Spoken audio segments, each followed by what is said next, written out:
Hey there everyone, Scorpius here, and welcome back to another updates and news for Path of Exile 2. It's been a while since we got any kind of attention, obviously, because they're focusing on PoE 1. However, there's a content creator, Japanese content creator and streamer called Killing9Hit, who had a very productive interview with Jonathan recently. And what I've done is I watched the video 2-3 times, translated all the Japanese so we can understand all the questions and answers and make point out of the interview. Now, there's a lot of you guys that enjoy these videos that are not even subscribed to the channel, so please consider subscribing to the channel. It really helps the channel grow and makes it a lot easier for you guys to see these videos whenever they're out. Now, they covered a lot of things from pacing to difficulty of the game, as well as talking about optimizing the game. I know that a lot of us have actually used up a lot of money on our setups with good PCs, low latency mouse, fiber internet, and still get hit with lag spikes or random disconnects. And of course, we can say that that's part of online gaming, especially with games like Path of Exile 2, where server issues feel baked into the experience. But then I found out what the real problem could be. It's not always your hardware or your ISP. Sometimes it's the route your connection takes to the game servers.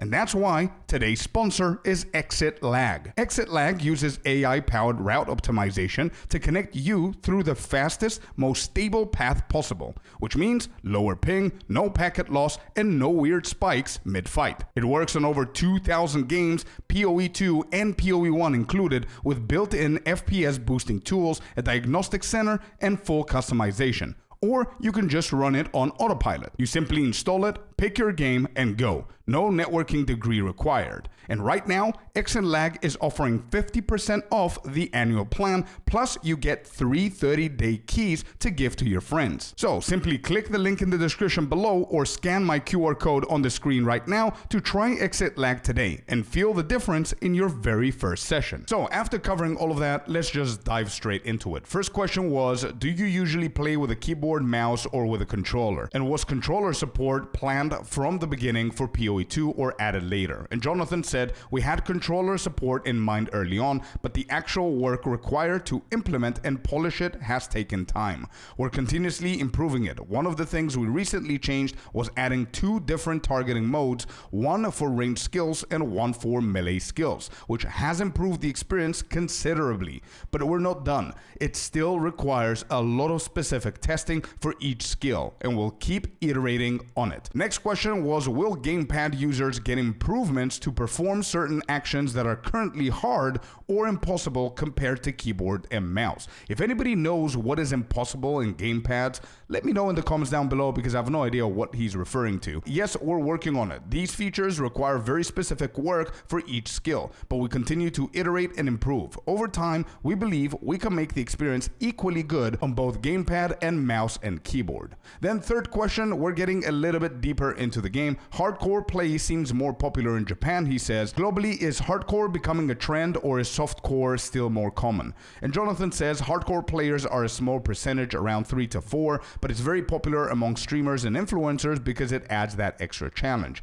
I also enjoy softcore personally, but hardcore definitely adds a nice option for competitors. Then question number 4 is, was hardcore designed with specific intent, or is it just an option? I think the streamer here, Killing, is trying to fish to see if they're gonna get more things for hardcore. And Jonathan was like, I believe most boss fights should kill you once or twice before you succeed. That creates a sense of challenge and satisfaction. So while hardcore is great, we still balance the game for a meaningful challenge overall, especially in softcore. So in a nutshell, they're actually improving the game for softcore first before considering everything else.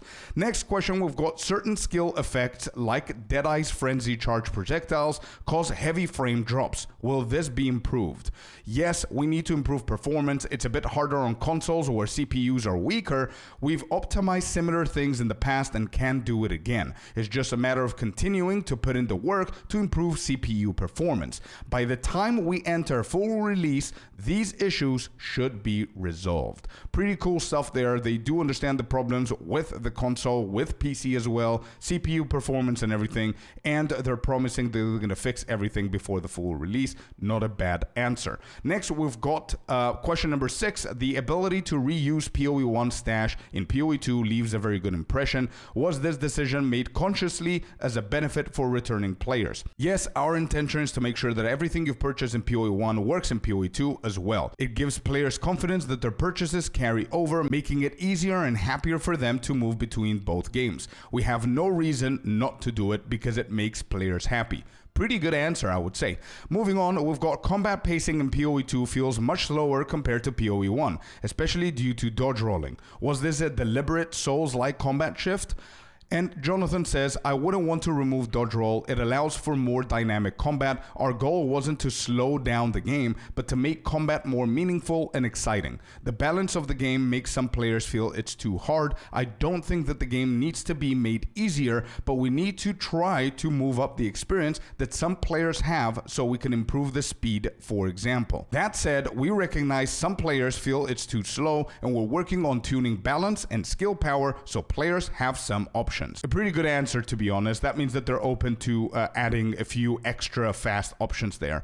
Next, we've got question number 8. The passive skill tree in PoE2 causes big visual and mechanical changes to skills. Was this planned from the start? Yes, compared to PoE1, where many nodes were mandatory stats, we're aiming for more meaningful choices in PoE2. There's more variety and effects. The tree isn't finished yet. We continue iterating as we add more classes. Obviously, new classes that join up, they're going to take more space in the tree, which is going to affect other parts of the tree, etc., etc. So obviously it's not finished yet. Next question is, the roguelike mechanic where you gain temporary power-ups but lose them on death feels interesting. Was that loop intentionally designed? The idea is that replaying areas, you gain more experience and loot, making your character stronger. There's no XP penalty on death, and exploration should reward players who are struggling, helping them to catch up. Next, we've got players often struggle with trading due to language and system issues. Well, PoE2 have a more streamlined trading system. Here is where things become a little bit more interesting. Jonathan is like, we do have some ideas on how to improve trading to not have to negotiate so much in person. We still don't have a timeline as to when we can release that, but we do have a design for a brand new trading system and could deliver it soon. But we need to be very careful as it can significantly impact the game's economy. Still, we believe we can make trading easier for players struggling with it. This is so exciting. What could it be? Could it be a third-party software they're going to add as an overlay on their own? Is it going to be an in-game auction house like Alva, but is it going to be expanded for things like jewels and whatnot, and then they're going to just keep the gear on the website?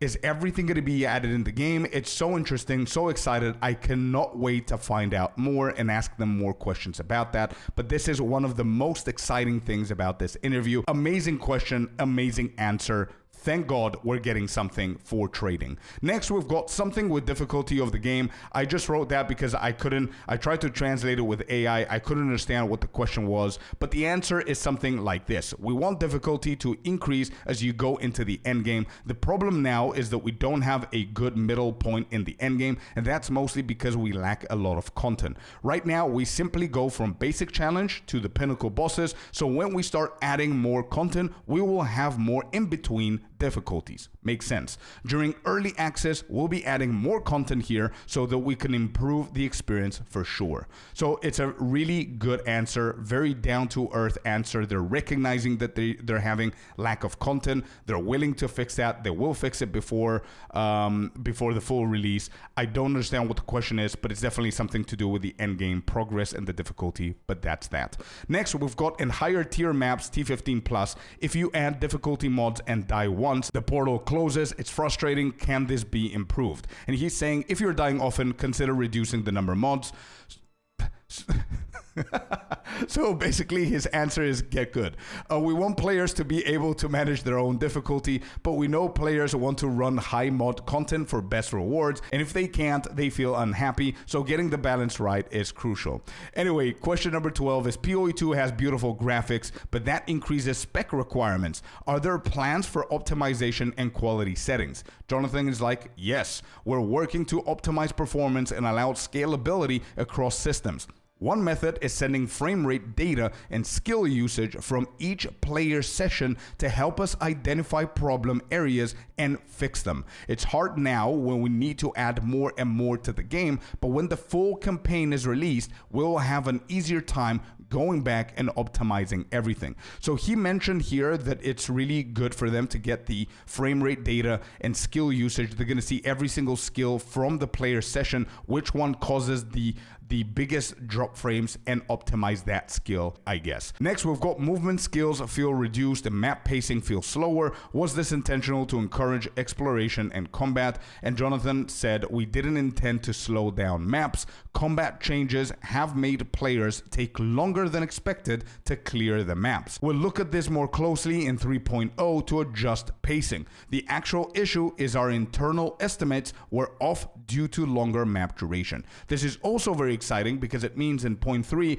we might actually start getting a lot of pace abilities, and potentially this could mean that we're getting a very agile and quick class. Could it be the Shadow? And because of the Shadow, we're getting something like Wind Dance or Blade Dance or whatever it is you guys call it over on PoE1, where you just dash between things. That could be something, but we'll see. Then we've got why release PoE2 early in this beta stage rather than waiting until it's fully complete. And he said, when we launched PoE1, our audience was way smaller, so we had time to fix stuff post-launch. For PoE2, the player base is huge, even in beta, so we needed real feedback early to avoid a worse outcome. And it would be much worse game if we didn't trust the players to play it and give us feedback. By the time 1.0 releases, balance and feel issues should be resolved. That's a very good statement right there. Next question is, some classes like the Huntress or Deadeye, I don't know if he meant here classes or Ascendancy, feel very unique. Why push for strong class differentiation? And Jonathan's like, if we're talking about Ascendancies, then some classes are too weak or too strong right now, and we're open to, in some cases, completely redoing classes if needed. Compared to PoE1, we want each Ascendancy class to feel very different and have a unique playstyle. Last question that we have here that is actually important is, the early game feels slower compared to PoE1. Was the design intentional? Also, will trials get more pace and variety? I think the entire question here is for trials, and just the AI translation put it into a more generic question, but I think he's only talking about the trials. And Jonathan's answer is, the Trial of Sechemus has a slower pace intentionally, but for Trials of Chaos, the pace should be faster. If it still feels slow, that's something that we need to fix. A third trial type will be added, and you'll be able to pick the one that suits your preferred playstyle. So we know that Sechemus should be the slower pace, Trial of Chaos should be the faster one, and it's confirmed that we're going to get a third trial, and you're going to be able to pick and choose which one you like the most. I think this interview was really nice. The last couple of questions that were asking him if he is willing to join and go to Japan and meet the fans and meet people and stuff like that. Nothing to do with the game, nothing crazy there, but a pretty decent interview from Killing 9hit. Again, I'm going to link the actual interview and the source of all of this information down below. Do check it out. Really good interview. I'm really happy that I found that out. It's nice that we got some confirmation here and there. And also, that thing about trading is pretty huge. So we're going to be on the lookout to see if there's more information now that more and more people are going to talk about it. Let me know what you guys think about all of this in the comments down below. Don't forget to like and subscribe as always. And I'm going to see you guys on the next one.